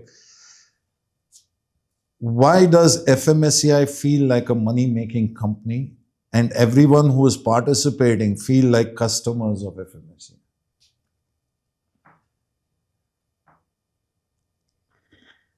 I wish FMSCI made that kind of money. Yeah. I've been there, I know the inside of it. FMSCI is a very poor organization. Yeah, that's a question that I get asked too. I say the accounts of the FMSCI are on the website. Why don't we go and see it? How much money do you make a year? What have we been able to? Have we been able to put enough back? We put in a lot because of the seminars. We put in where? What are we even able to subsidize? Nothing. So, I know this probably comes from a disgruntled organizer or disgruntled competitor. There are many out there. There are many, and they feel you raise the license fee or you raise the permit fees. No one realizes, I mean, it takes a lot to run the federation, right? I mean, just look at our salary bill at the federation. Who's going to pay for that? Yes. People talk about so much money that you take on title rights. How much money is saved by the federation in a year? And also with a lot of posts coming as voluntary. I mean, commission chairmen are not paid or... Everyone's volunteering. Yeah. Okay, everyone's volunteering. Yeah. So it's a misnomer. It's because what that organizer by way of permit fees or driver by way of license fees is paying, that they're getting upset. They don't realize that without that, it's very difficult for the federation to exist. And without the federation, then the sport wouldn't run safely in a regulatory manner, right? Yeah. I think that's what I know. This mood has been out there for years. I suspect it's out of Karnataka. One What of your makes you- brethren. One of What your makes you brethren. suspect that? I suspect that. Okay. I mean, yeah, just when I tell people like, hey, you get insurance, which the federation pays a lot for every license. Out of the license that fee that you pay. Not many people even know that. Well, maybe there we failed, that we haven't educated them. Yeah. Maybe we failed there. But communication has never been our strength also, no, BK. That's because I honestly feel we've been short-staffed. We always have been and will remain for We a will while. remain that way. That's another problem. Coming back to the seminar again, how many people in India took the steward's exam passed, and how many are capable of being a good steward? You've answered that partly, but anything you want to add? Nobody failed the exam because he didn't have a pass mark. Our exam, our assessment was extremely tough. Yes. And I've been accused because of you, thank you, BK, for having questions from out of syllabus. They didn't attend the seminar. If they had, it was not out of That's syllabus. why they thought it was out of syllabus. Exactly. That's the term said to me. Exactly. But there were just 2 questions. Anyway. 3. 3, is it? Okay. So out of 44 marks, and you'll wonder why 44, I only thought of 44 good questions, including your 3. I had 50, but I removed some. They were getting repetitive and I didn't want to make it a very long assessment. So with your 3, it became 44. But now I also realize FIA doesn't have, I've written tests with 34 questions. So it's all right. And it was tough, it was time consuming, and it required a lot of thought.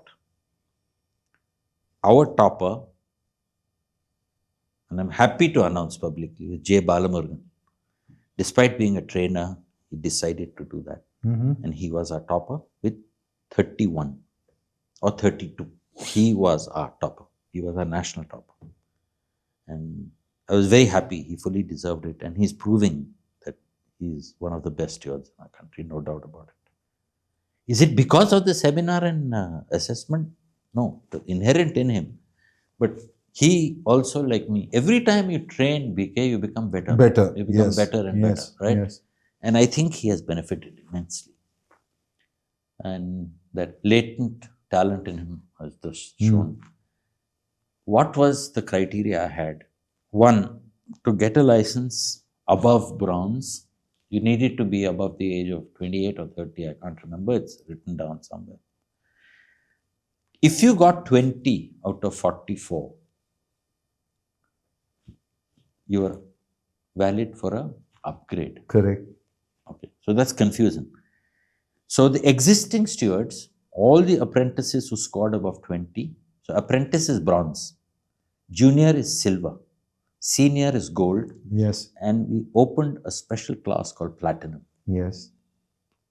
So all the apprentices who crossed 20 Became junior. became junior, Or which is silver. or which silver. is silver. Yeah. All the silvers who crossed 20 became gold. Gold. Gold had no.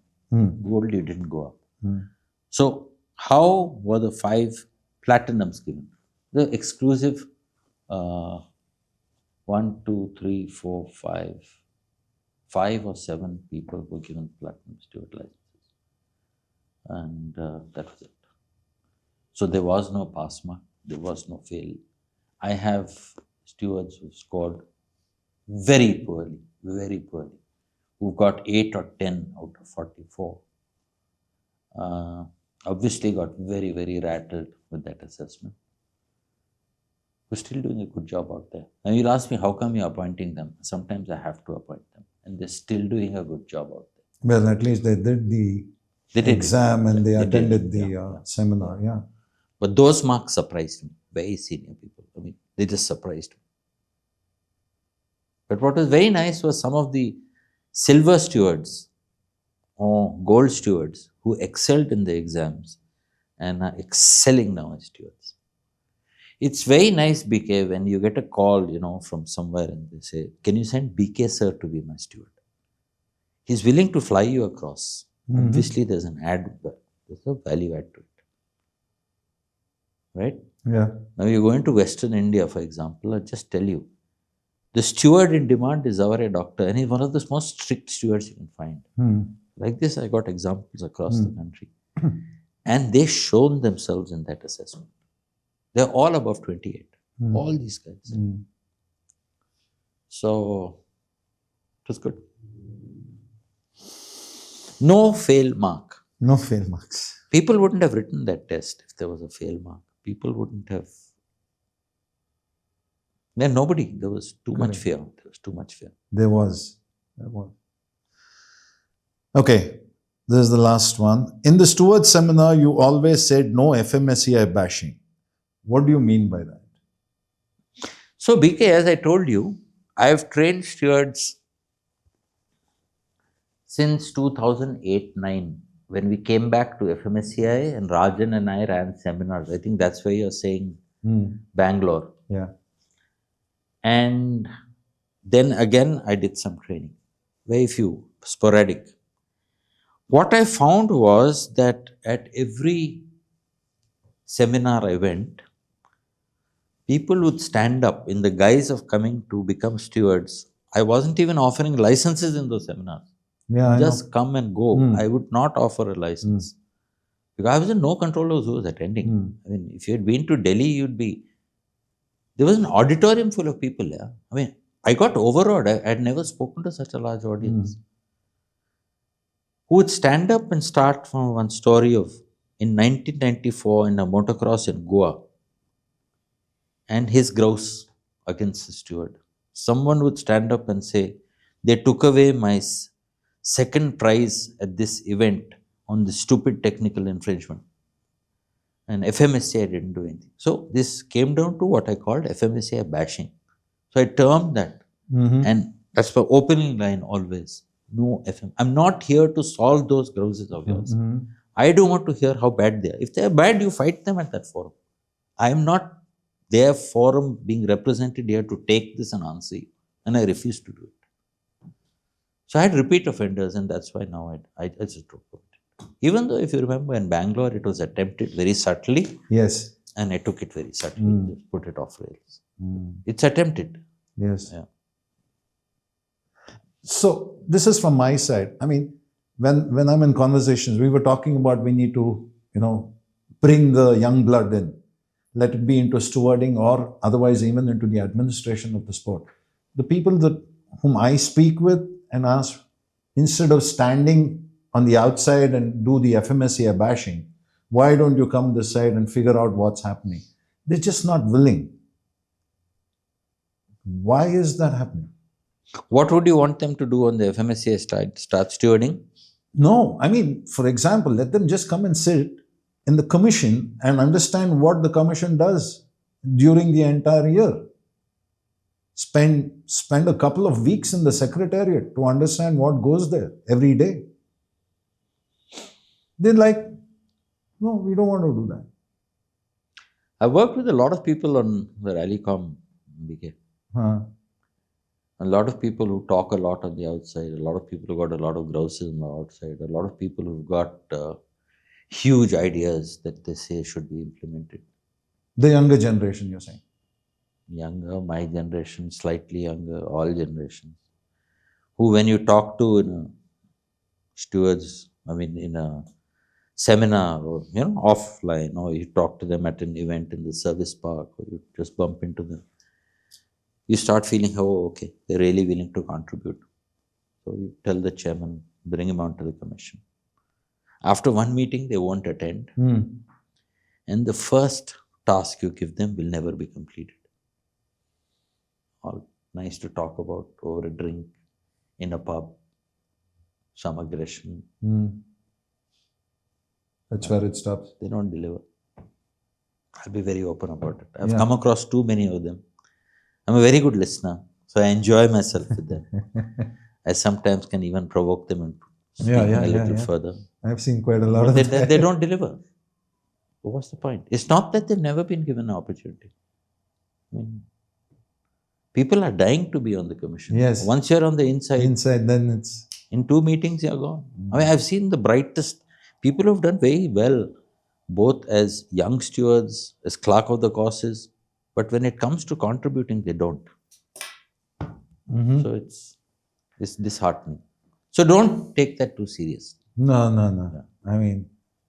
If we take anything seriously said, tough. Yeah. So, to conclude, what is it that you want to give back to the sport? You said you had a written... I want to read this because, that's the only question that it touched my heart, and you don't mind that I read it out, thank God. Please, go ahead. So, BK, I've actually written it like a paragraph or two. And I'll read it out. I'll look at you and read it out, If I could leave behind one lasting legacy for Indian motorsports, it will be for the officiating community. It would be the creation of a self-sustaining and respected ecosystem. One where every official, from the newest marshal to the most senior steward, feels valued, empowered, and proud to wear the FMSCI badge. Right? Yeah. I'd like to see our officials recognized not just as volunteers, but as professionals, trained, certified, and respected for their expertise in ensuring safety, integrity, and fair play. My dream is to help build the right culture, a transparent growth pathway, continuous learning through VNO training, which we talked about, you need to sustain it, and strong mentorship that connects generation of officials. This has started, BK, by the way. Many officials, youngsters, apprentices are asking for apprentice steward appointments. Yes. I'm sending them out. I'm speaking to the chief steward saying, help the guy. Teach him. They are wrong. FIA is doing the same at the moment. All right. Yeah. Okay. But because of the geography, it's not always easy. And you have to fund yourself. Yeah. Ultimately, if the community starts seeing officiating as a profession of pride, where people aspire to join, learn, and contribute to shaping the future of Indian motorsport, that would be the legacy I'd want to leave behind. And my last thing, which will only come from a non-motorsport guy or a non-sport guy. Long after the races are done and the engines fall silent, it's the officials' integrity and passion that keep the sport alive. And I say this with 100% conviction. Mm-hmm. If that sport is kept clean, the sport will go. Yes. That's it. Wonderful. Wonderfully said. And one final question. Where do you think the sport is in India right now, and where do you like to see it go? I think we're headed in the right direction, but we are going there very slowly. It's because of, I think, a lack of money. A lack of money across the board. A lack of money in organizers, lack of money with competitors. We have to live with one reality, Vicky. Vicky, I'm saying BK. Cricket takes away all the money in our country. Yes. I don't know where we are on that priority list. I don't know where we are. There are very few people who are backing motorsport. And the money that comes into the sport doesn't allow us to grow quickly enough. I love what Team Sidwin is doing, getting these 2 foreign cars here. They've set a new benchmark. How many people can afford to get there? I don't know. You may be the most talented driver, but this country, you need money. Motorsport is expensive. So while we're headed in the right direction, as again I say, at least karting runs at international standards. Same equipment, similar equipment, very similar equipment, same age groups. There is a standard. But after that, where do those boys go? I don't have an answer. They come to racing, but then most of them fade out. Yeah. The rally boys probably come from karting, or now if the four-wheeler sprint didn't run this year, but that four-wheeler sprint didn't take off for whatever reason. Where do they come from? Their own passion. And how long can they sustain it? There's no money. Most of our privateers are genuine privateers. Yeah. Or they're begging from friends and relatives to get some money and put up some stickers.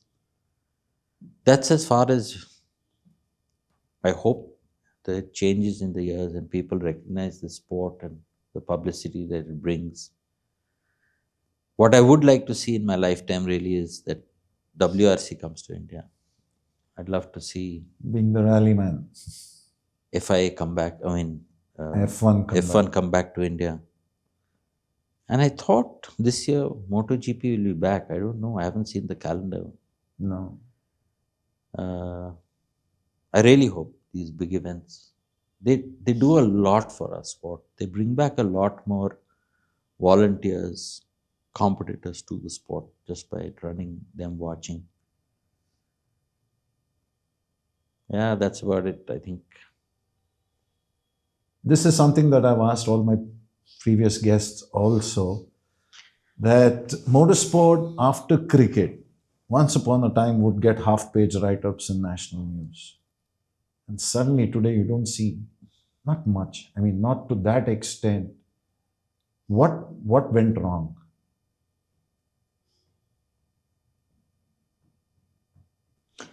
BK, do you feel we went wrong? I'm asking you. I don't think maybe we didn't grow quick enough. Maybe we got publicity shy. Maybe we weren't aggressive enough with our publicity. Maybe we didn't spend enough on print media. Okay. But I think other sports got much more money. I think other sports got much more promotion.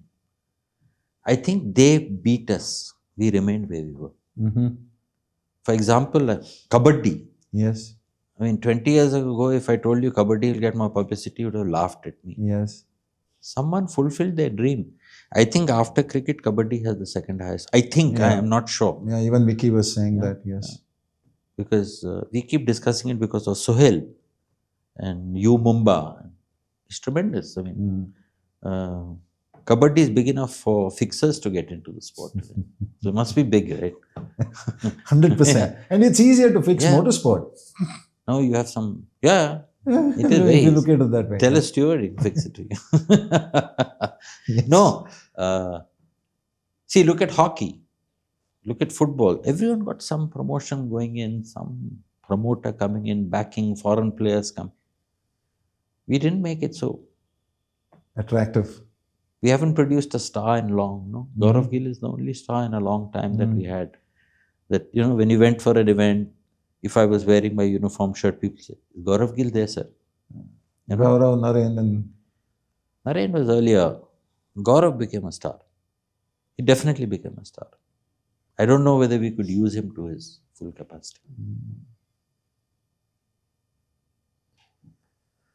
All right, Zayn. So that was wonderful, I think. Thank you very much. Very Enjoyed well it. spent. Thank you so much for being with us. And here is a small Thank you. Yeah. Thanks, BK. Pleasure being with you, chatting same with you. here, and thank the entire team. Thank you very much.